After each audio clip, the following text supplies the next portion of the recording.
their names, BNXN, DVSN. I'm like, okay, just say Benson and Division. Singumu. I think it's easier that way if you're trying to fight all these copyright issues. Yeah. But if you're out there, thank you so much for choosing Nation FM 96.3. Come on, Kopale Inja, kickstart your day right here.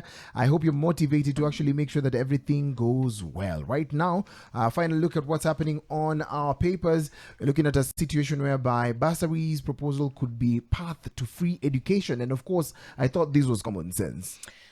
I am happy that it's happening. I'm even a bit suspicious. Like I was reading this article, finding waiting for the other shoe to drop, waiting to see the bad news or the other angle or the But it seems that MPs are resolute in creating a uniform free education system as opposed to having so many bursaries, free education funds, etc. So at a Speaker's Kamkunji, which is an informal session yesterday, chaired by National Assembly Speaker Moses Wetangula, MPs were resolute that they're having so many education kitties to offer bursaries to needy students is prone to inefficiencies and corruption. And of course, No, they said that having members of parliament, members of the county assemblies, women reps, university fund, higher education, loans board, Ministry of Education, all having bursaries may not be wise. And of course, MPs expressed concerns that having numerous separate funds leads to inefficiencies and corruption. And of course, it's something that we've seen clearly. Most recently, they specifically criticized the higher education department led by Principal Secretary, that is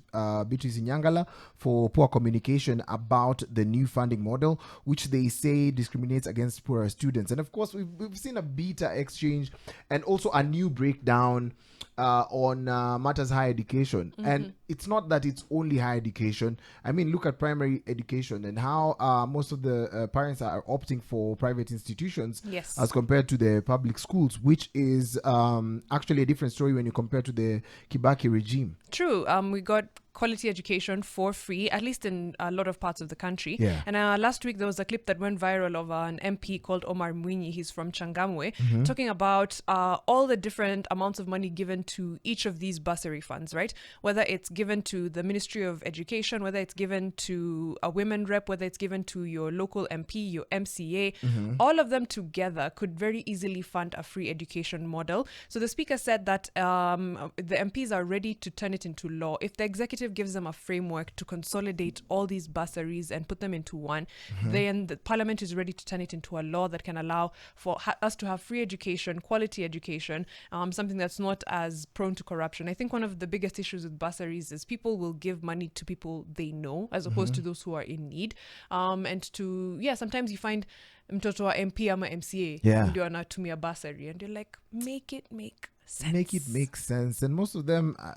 Actually, it's if you go pale mashinani, you'll definitely see that bursary watu inasaidia sana, it's family members. So nepotism is used. It's the first thing that's used. It's also used to, if you're part of the bursary committee, your family members are actually going to benefit from that. So it's quite sad that nepotism and those are different forms of corruption are being used to elevate other people's life, and other people are not going to actually experience that. So some will benefit from that form of corruption and most will actually suffer kama hauna mtu pale mbele. Hashtag Morning Fix, let us know what you think of having one unified education kitty to provide free education as opposed to all these different bursary funds.